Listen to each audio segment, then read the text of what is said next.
Саламатсыздар ма? Мен Айда ханымның 11-ші лек ағза тазалау курсының қатысушысы боламын. Аллаға шүкір, курсты аяқтап қалды. Кеше Айда ханымның көрсетуімен тюба жасаған болатынмын.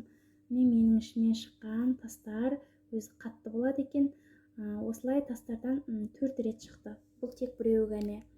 Сосын курстың ортасында менің жеңгемнің ішінен осылай құрттар шықты. Бұл тек біреуі ғана. Тағы да ақ құрт шыққан, ол менің телефонымда жоқ екен. Өзімдегі жеңілдіктерді айтсам, өзім астмамен ауыратынмын. Аллаға шүкір, тыныс алуым бәрі жақсарып, жеңілдеп келе жатырмын.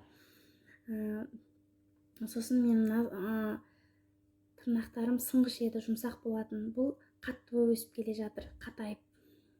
Сосын екі иығымда қызарып тұратын аллергия ма әйтеу, сондай не болған, қызарып тұратын осылай. 2 жылдай болып қалған. Сол кетіп қалды, өткен аптадар жоқ болып кетті. Сосын менің мынау мүйізгек дейміз ба, қатты болатын, қазір бұл жұмсарып келе жатыр.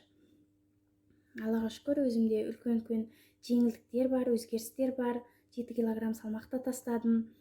Айда ханым, командаңызбен өздеріңізге рахмет, Алла разы болсын. Өстіп халыққа көмектеріңізді тигізіп жүре беріңіздер. Мендегі әзірге есіме түскен өзгерістер осы, тағы да басқа да өзгерістер болса, сіздермен бөлісетін боламын. Аман болыңыздар.